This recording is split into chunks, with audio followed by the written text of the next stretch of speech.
그날에 예수님께서 집에서 나가사 바닷가에 앉으심에 큰 무리가 그에게로 모여들거늘 예수님께서 배에 올라가 앉으시고 온 무리는 해변에 섰더니 예수님께서 비유로 여러 가지를 저희에게 말씀하여 가라사대 씨를 뿌리는 자가 뿌리러 나가서 뿌릴새 덜어는 길가에 떨어짐에 새들이 와서 먹어버렸고 덜어는 흙이 얇은 돌밭에 떨어짐에 흙이 깊지 아니하므로 곧 싹이 나오나 해가 돋은 후에 타져서 뿌리가 없으므로 말랐고 덜어는 가시떨기 위에 떨어짐에 가시가 자라서 기운을 막았고 덜어는 좋은 땅에 떨어짐에 혹 100배 혹 60배 혹 30배의 결실을 하였느니라.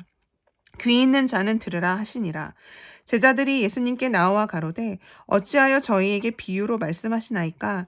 대답하여 가라사대 천국의 비밀을 아는 것이 너희에게는 허락되었으나 저희에게는 아니 되었나니 무릇 있는 자는 받아 넉넉하게 되되 무릇 없는 자는 그 있는 것도 빼앗기리라.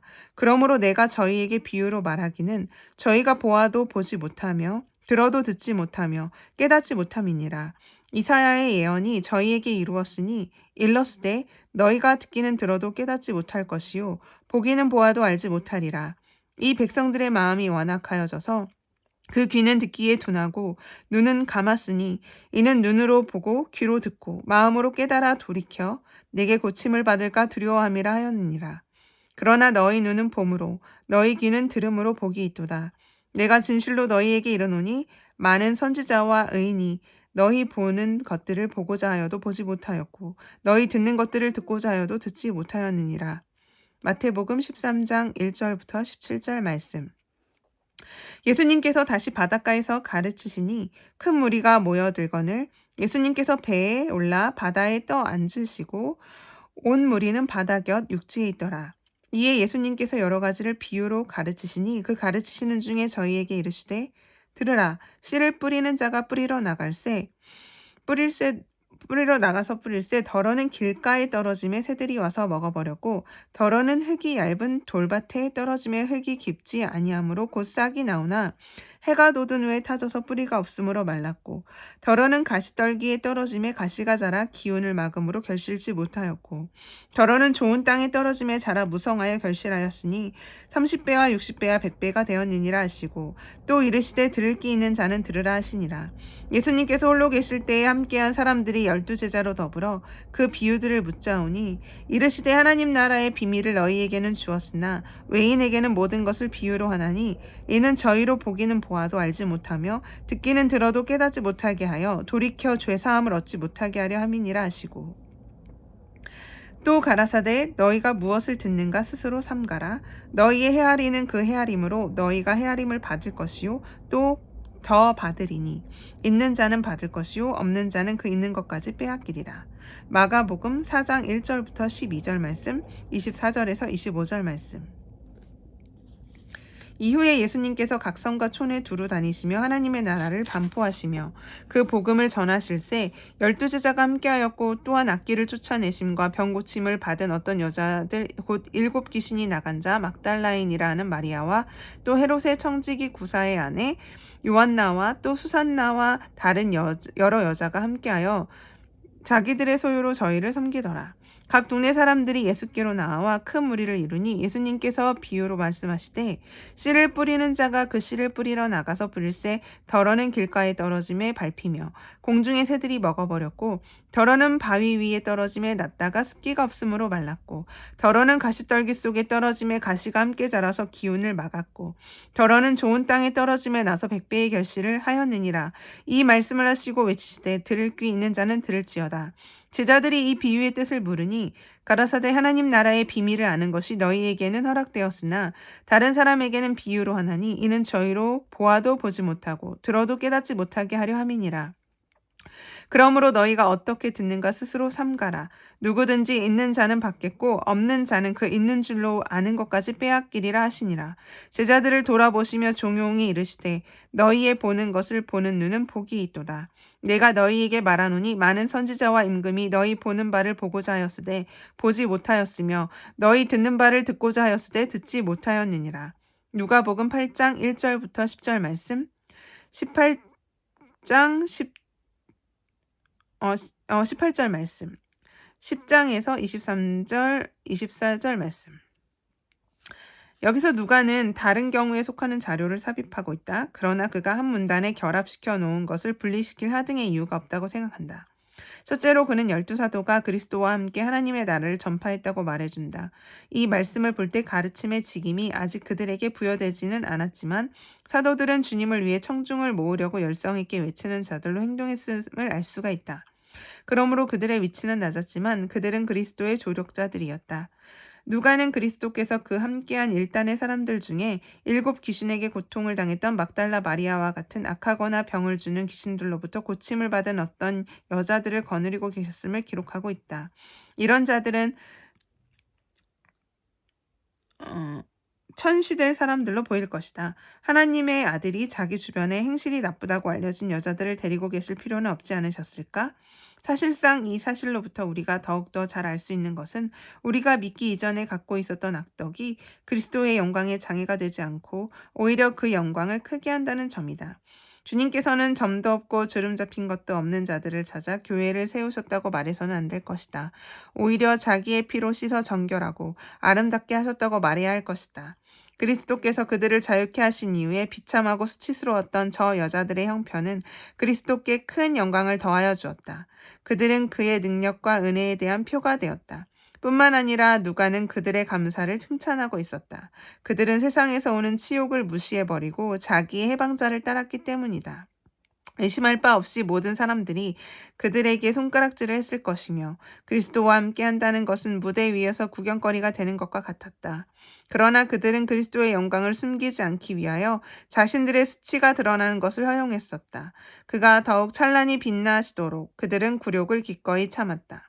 마리아는 그리스도의 무한한 선하심에 의한 특유한 기적의 힘을 입었다. 이 여자는 7 마귀에 붙들려 있었으며 사탄의 가장 천한 노예였었다. 그러나 지금 이 여인은 그리스도의 제자가 되었을 뿐만 아니라 그의 동료가 되는 영예를 갖게 되었다. 누가는 이 여자가 다른 곳에 기록된 마르다의 동생 마리아와 그리고 다른 많은 마리아와 구별되도록 막달라라는 칭호를 덧붙이고 있다. 누가복음 8장 3절 구사의 아내 요한나. 누가가 마리아에 관하여 말한 것은 이 다른 여자들을 이해시키기 위한 의도인지는 분명하지 않다.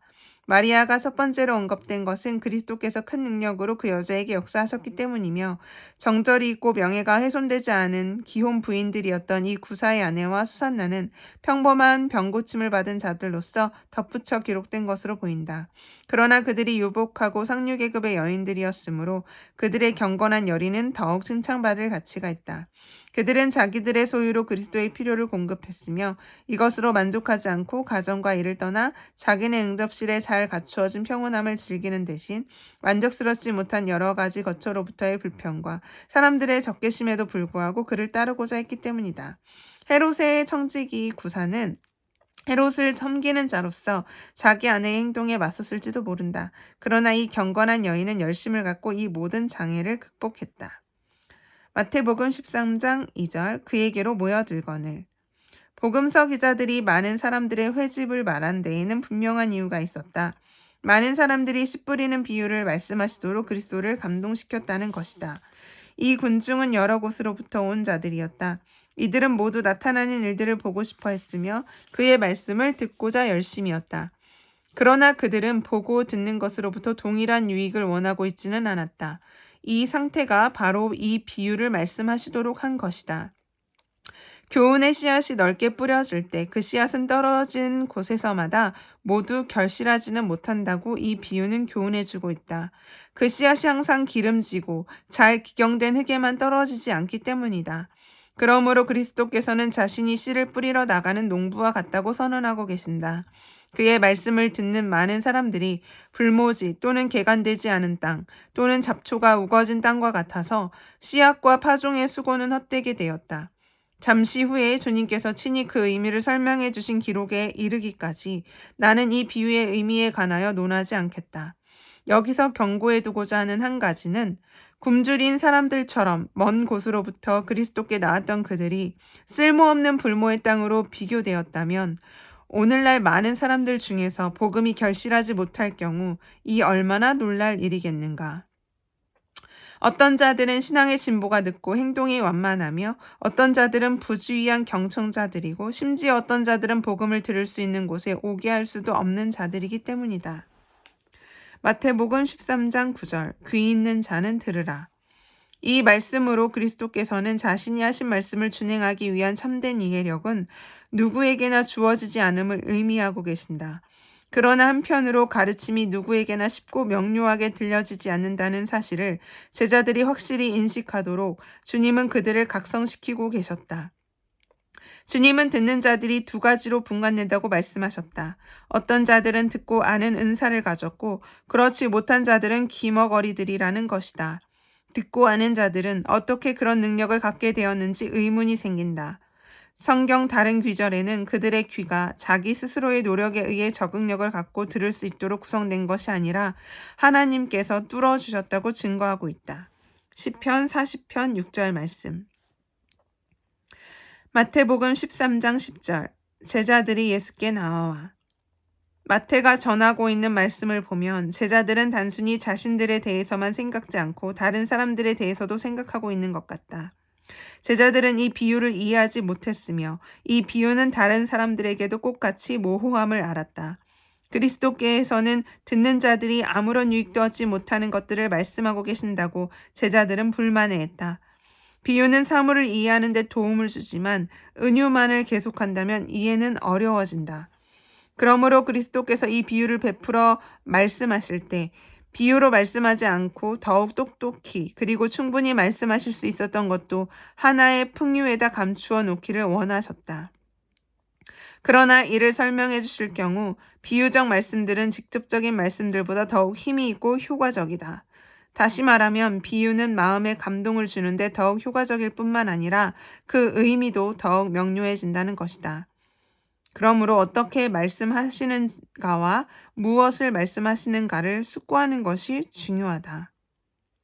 마태복음 13장 11절 너희에게는 허락되었으나 그리스도의 답변으로부터 우리가 알 수 있는 사실은 하나님께서는 여러 가지 목표를 두시고 구원에 관한 교훈을 내리신다는 것이다. 왜냐하면 자신의 설교가 많은 사람들에게 이해가 잘 되지 아니하고 혼돈과 모호의 소리로서 그들의 귀를 울리도록 주님은 고의로 불분명하게 말씀하셨다고 선언하기 때문이다. 이 견해에 대하여 이사야는 나는 흑암 한 곳에서 은밀히 말하지 아니하였으며 야곱 자손에게 너희가 나를 헛되이 찾으라 이르지 아니하였노라. 이사야 45장 19절 말씀이라고 말했으며 다윗은 주의 말씀이 자기 발의 등이요 우둔한 자에게 지혜가 된다고 율법을 찬양하지 않았던가? 시편 119편 105절 130절 말씀. 이 말씀을 바탕으로 이 일을 말할 것이다. 이에 대한 대답은 쉽다. 그 본질에 있어서 하나님의 말씀은 항상 빛이다. 그러나 그 빛이 인간의 흑암에 의해서 꺼져버린다. 율법이 이른바 휘장에 의하여 가리워져 있었으나 많은 사람들의 눈이 어둡지만 않았었더라면 하나님의 진리는 나타났을 것이다. 바울은 복음이 버림당한 자와 멸망당할 자들에게만 가리워졌다고 복음에 관하여 바르게 선언했다. 고린도후서 4장 3절 이들의 마음은 사탄에 의하여 어둡게 된 것이다. 그러므로 다윗이 말한 밝게 하는 능력과 이사야가 전파한 동일한 교훈은 엄격히 말해서 택함받은 백성에 관한 말씀임을 알아야 하겠다. 세상이 자체의 우매함으로 그 말씀을 어둡게 하지만 않는다면 하나님의 말씀은 불명료하지 않다는 사실은 언제나 변함없는 원칙이다. 그렇기는 하지만 주님께서는 자기 신비의 의미가 멸망받을 자들에게 이해되지 못하도록 이 신비들을 주장하고 계신다. 주님은 그들로부터 자기 교훈의 빛을 두 가지 방법으로 빼앗으신다. 때로는 더욱 명백하게 말씀하실 수 있는 것을 이해하기 어렵게 말씀하시고 때로는 불명료함이나 비유로 말씀하시지는 아니하시지만 그들이 밝은 낮의 앞을 보지 못하도록 그들의 지각을 둔화시키시고 그들을 어리둥절케 하신다. 이는 이사야가 전하는 무서운 위협의 말씀 뒤에 숨어있는 관념이다. 그는 백성을 향하여 자기가 생소하고 알지 못하는 말을 하는 자가 될 것이며 예언적 환상들은 닫혀서 유식한 자들에게 봉한 책이 되어 읽을 수 없게 되고 책을 편다 해도 모두가 무식하고 우준하게 되어 어떻게 읽을 바를 알지 못하게 될 것이라고 경고했다. 이사야 28장 11절, 29장 11절 12절 말씀. 그리스도께서 일부러 소수의 사람들 속에서는 복음이 확고하게 머물고 유용하게 하시면서도 다른 사람들은 의심하고 어리둥절하도록 하셨기 때문에 하나님께서 복음을 사람들 앞에 두실 때에는 꼭 한 가지 목적만을 위하지 아니하심을 알 수가 있다. 그의 훌륭한 목적 안에서 하나님은 복음이 버림받은 자들에게는 사망의 냄새가 되게 하시고 택하심을 받은 자들에게는 생명의 향기가 되도록 하셨다. 이 일에 대하여 누가 감히 논쟁하고자 한다면 복음의 효능이야 어떠하든 간에 복음의 냄새는 비록 사망의 냄새라 하더라도 하나님께는 언제나 향기롭게 올라가고 있다고 바울이 답변하고 있다. 그러나 본문 말씀의 의미를 확실히 알기 위하여 그리스도께서 해주신 말씀의 배후에 숨은 의도와 이유를 더욱 상세히 알아보아야 하겠다. 첫째로 이 말씀 중에 나타나는 비교는 제자들에게 주신 은혜를 그리스도께서 찬양하고 계심을 보여주려고 의도되고 있음이 틀림없다. 왜냐하면 복음은 특혜와 함께 그들에게 부여되었고 모든 자들에게 무분별하게 주어진 것이 아니기 때문이다. 누가 사도들이 이 특혜를 받은 이유를 묻는다면 그들 자체로부터 어떤 근거를 찾을 수 없는 것이 분명하다. 왜냐하면 복음이 그들에게 주어졌다고 그리스도께서 선언하셨을 때 주님은 그들의 어떤 장점 따위를 배제하면서 말씀하셨기 때문이다. 다른 사람들이 이 은혜를 빼앗긴 데 반하여 그들은 뽑으시고 택하신 자들이며 하나님께서 자신의 신비를 열어 보이심으로써 특별히 존귀케 하신 자들이라고 주님은 주장하셨다. 이 같은 분별의 근거는 하나님께서 자유 선택하신 자들을 자신께로 부르신다는 사실에서만 찾아낼 수 있다. 마태복음 13장 12절 무릇 있는 자는 그리스도께서는 내가 위에서 언급한 내용을 계속 말씀하고 계신다. 주님은 제자들이 더욱 감사하게 하고 하나님께 큰 빚을 지고 있음을 인식하도록 하나님께서 그들을 후하게 대해 주셨음을 상기시킨다. 주님은 이 말씀을 성경의 다른 곳에서도 반복하고 계시나 거기서는 다른 의미로 말씀하셨다. 거기서 주님은 재능의 정당한 활용에 관하여 말씀하고 계시며 여기서는 하나님 아버지께서 제자들에게 자기 은혜를 충만히 채워주시기를 원하시기 때문에 보통 사람들보다 이들에게 더 많은 은혜를 주셨다고 가르치고 계신다. 시편 138편 8절이 말씀하고 있는 것처럼 하나님은 자기 손으로 지으신 것을 결코 버리시지 않는다. 일단 손을 대신 자들을 하나님은 더욱 손질하시고 개선하셔서 마침내 최종적인 온전한 끝맺음을 하신다. 이미 역사해 주셔서 해방시켜 주신 자들은 하나님으로 하여금 가만히 계실 수 없게 하여 지속적으로 풍부한 은혜를 내리시게 한다. 그렇기 때문에 그로부터 다양한 은혜가 우리에게 들어오며 우리는 극한 기쁨 중에 온전을 향하여 진전되고 있는 것이다. 그의 부요함은 무한하기 때문에 하나님은 자기 자녀들에게 주시는 일에 실증을 느끼시지 않는다. 주님께서 우리를 높이 올리실 때 매일매일 우리에게 임하고 있는 모든 축복은 하나의 원천으로부터 흘러나온다는 사실을 언제나 명심하자. 하나님은 우리 안에 시작하신 구원의 사역을 끝내고자 하신다. 그리고 이와는 반면에 버림을 받은 자들은 더욱 악화하여 마침내 온전히 망쳐지고 아무것도 갖지 못한 상태로 끝나게 된다고 그리스도께서 선언하신다. 불경건한 자들에게는 아무것도 없는데 그들이 무엇을 빼앗긴다고 하는 말은 얼른 보기에 이치에 맞지 않는 것처럼 보인다.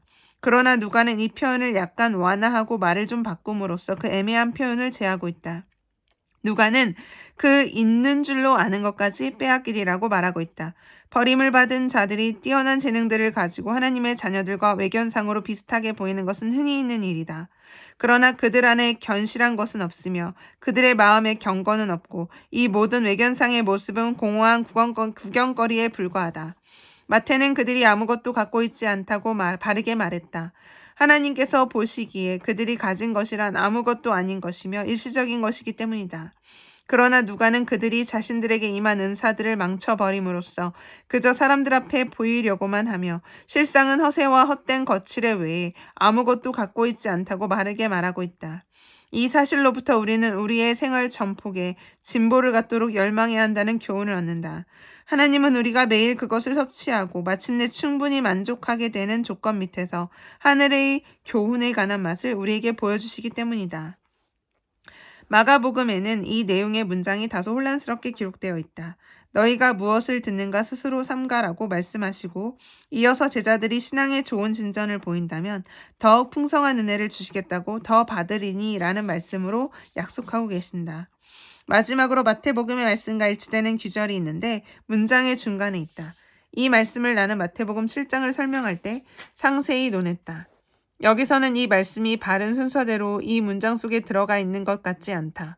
다른 데서도 말했듯이 복음서 기자들은 그리스도의 담화를 짜맞추는 데 있어서 정확하지 못했고 때로는 여러 가지 말씀을 한 군데다 모아두기도 했다. 마가는 이 문장을 그리스도의 다른 말씀들 중간에다 섞어서 끼워놓고 동시에 이 말씀들을 하심에 있어서 주님께서 의중에 두셨던 다른 목적을 전하고 있으니 그들이 영혼 속에 깊이 뿌리를 박아야 할 생명의 씨앗을 부주의하여 놓치지 않도록 사람들은 주님의 교훈에 주의를 기울여야 한다는 것이다. 이 말씀은 마치 주님께서 너희에게 주신 것을 놓치지 않도록 조심하라. 그렇지 않으면 허사다 라고 말씀하신 것과 같다. 마태복음 13장 13절. 그러므로 내가 너희에게 비유로 말하기는 주님은 그들이 참 빛의 동참자들이 아니었기 때문에 알아들을 수 없게 말씀하고 계신다고 했다. 그러나 그들이 우맹의 휘장에 덮여 있고 흑암 중에 머물러 있다고 선언하셨을 때 그들이 죄가 있다고 말씀하고 계신 것은 아니었으며 오히려 사도들이 받은 은혜를 높이 칭찬하고 계셨던 것이다. 이 점에 있어서 하나님의 은혜는 만인에게 공통이 아니었다. 이에 관하여 주님은 하나님의 은밀한 뜻을 말씀하시는 이외에 다른 어떤 이유도 제시하지 아니하셨다.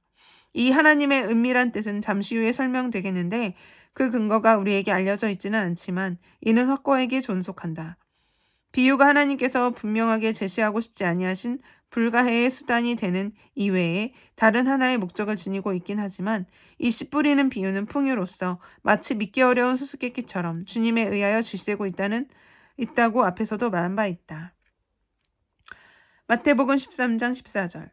예언이 저희에게 이루었으니 이사야의 예언으로 주님은 많은 사람들이 하나님의 말씀으로부터 아무런 유익을 얻지 못한다 하더라도 그건 전혀 새로운 사실이 아님을 확증하고 계신다.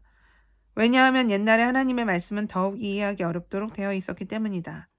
이 예언의 말씀은 신약 성경의 여러 곳에 인용되어 있다. 바울은 그들의 강팍한 악의를 이유로 유대인들을 책망하고 있으며 그들이 하나님을 지독하게 반역하고 있기 때문에 복음의 빛을 보지 못하고 소경들이 되어 있다고 말하고 있다.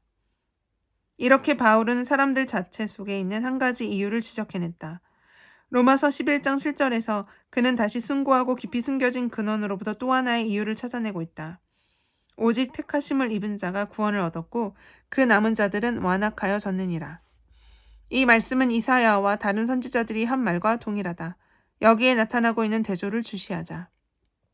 만일 하나님의 선택에 의하여 그의 호의에 의하여 사람들의 얼마가 구원을 얻게 된다면 나머지 모두는 남겨진 그러나 공정한 하나님의 심판에 의하여 멸망을 받게 된다는 결론이 나온다. 하나님께서 특별한 구원으로 존귀케 하신 자들을 제외한 바울이 택함받은 자들과 대조하고 있는 남은 자들이란 누군가. 요한복음 12장 38절에 이와 유사한 추리가 있다. 이 말씀은 하나님께서 자기의 팔을 나타내 주신 자들 외에는 그 누구도 믿지 않기 때문에 수많은 불신자들이 있게 되는 것이라고 전하고 있다. 그리고 이 말씀에는 그들이 믿을 수도 없었다고 부언하고 있다. 왜냐하면 기록되어 있기를 저희 눈을 멀게 하시고 라고 말씀했기 때문이다. 그리스도께서는 복음의 진리가 만인에게 분별 없이 제시되지 아니하고 짙은 어두움이 사람들의 마음을 덮도록 이해하기 어렵고 희미하게 개진된 사실을 하나님의 은밀한 뜻으로 돌렸을 때 자신도 동일한 목적을 가지셨던 것이다. 하나님께서 눈을 어둡게 하신 자들이 이러한 응벌을 받아야 당연한 것은 어느 시대에나 진리라는 견해에 나는 동의한다. 그러나 그 사람 안에 있는 직접적인 이유는 항상 분명하지 않다. 그러므로 하나님께서 자유롭게 택하신 자들은 하나님에 의하여 깨닫고 구원에 이르며 특유한 은사에 의하여 구원받게 된다는 사실은 정칙이 될 것이다. 반면에 모든 버림당한 자들은 하나님께서 자기 말씀을 거두어 버리시거나 그들이 듣지도 보지도 못하도록 그들의 귀와 눈을 막아버리심으로써 생명의 빛을 상실한다. 이제 우리는 그리스도께서 이 예언의 말씀을 어떻게 이 경우에다 적응시키셨는지 이해할 수가 있다. 너희가 듣기는 들어도 이 말씀은 이사야가 한 말 그대로는 아니다. 그러나 문제는 안 된다. 왜냐하면 그리스도께서 설명하고 싶으셨던 것이란 많은 사람들이 하나님의 말씀에 대한 지각을 잃는 데 있어서 어떤 이상하거나 비상한 점이란 전혀 없다는 사실이었기 때문이다.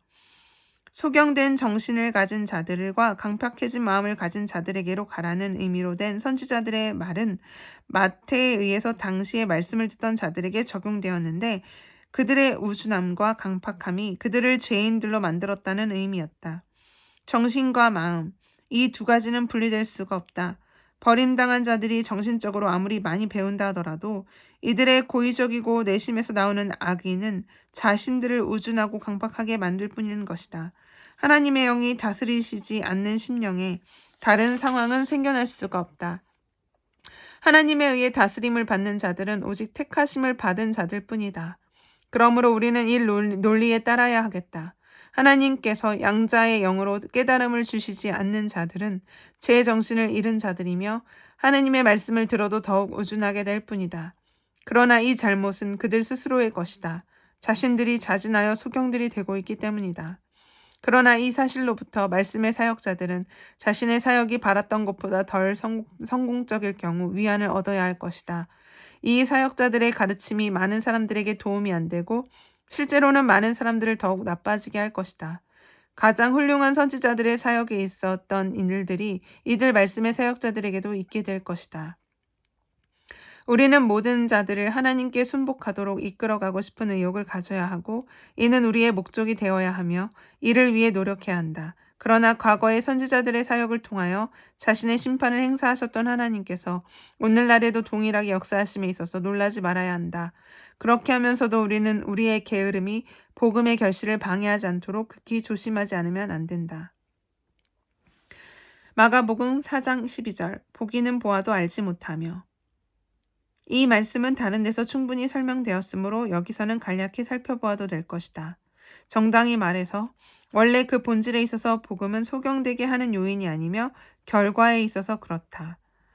이는 마치 어슴푸레한 눈을 가진 사람이 태양빛 속으로 들어가는 것과 같다. 햇빛 속으로 들어갔을지라도 그의 눈은 여전히 어두울 뿐이다. 잘못은 햇빛에 있는 것이 아니라 그의 눈에 있는 것이다. 하나님의 말씀이 버림받은 자들을 우준하고 완악하게 하는 것은 그들 자신의 타고난 부패성 때문이며 말씀에 관한 이는 우발적이다. 돌이켜 못하게 하려 함이니라. 이 귀절은 보는 것과 듣는 것의 가치가 어떠함을 보여주고 있다. 하나님께로 돌아온 자들은 그의 사랑 가운데로 돌아온 것이며 그의 은혜 중에서 강건하고 행복하게 살게 된다. 그리고 하나님께서 자기의 말씀이 전파되기를 원하시는 진정한 이유는 사람들의 정신과 마음을 새롭게 하셔서 자신과 화해하시기 위함인 것이다. 반면에 버림받은 자들은 자비를 얻지 못하도록 완악한 중에 처하고 회개를 위해 말씀이 심령을 부드럽게 하지 못하도록 말씀의 효력을 상실한다고 이사야는 말하고 있다. 고침받다는 말로 마태는 이사야 선지자와 동일하게 모든 병으로부터의 해방을 의미하고 있다. 이들은 하나님의 손에 의하여 고통당하는 백성을 병든 사람에게 비교하고 있다. 그러므로 주님께서 형벌로부터 자유를 주시는 경우 이는 건강을 선물로 주시는 것 같은 것이라고 말했다. 그러나 이 고치심은 사죄에 달려있으므로 마가는 극히 적합하게 그리고 지혜롭게 제사함이 고쳐주심의 원인이며 원천이라고 말하고 있다. 주님께서 우리와 화해하여 주시고 우리에게 은혜를 주시는 이유 이외에 우리가 받는 형벌이 경감될 이유가 있겠는가? 우리의 죄가 없어진 후에라도 우리를 더욱 겸손하게 만드실 목적이 아니면 우리가 장래에 더욱 조심하도록 하시기 위해서 하나님의 형벌은 얼른 중단되지 않는다. 그러나 자기 사랑의 표징을 보여주심으로써 하나님은 우리를 일깨우시고 회복시키신다. 그리고 형벌이 대개의 죄의식이 사라짐과 함께 멈추는 것처럼 치유는 용서와 직접 연결되어 있다. 그러나 우리는 이 사실로부터 사람들이 하나님께 돌아감으로써 하나님의 사랑을 받을 가치가 있기 때문에 하나님께서 그들을 자기 사랑 안으로 영접하시는 것처럼 참회가 용서의 이유라고 생각해서는 안 된다. 왜냐하면 개종 그 자체가 하나님께서 자유의사로 주시는 사랑의 표정이기 때문이다. 하나님은 사람들이 죄를 싫어할 때에만 그 죄를 제하여 주신다는 사실은 하나님의 질서를 가리키고 있다.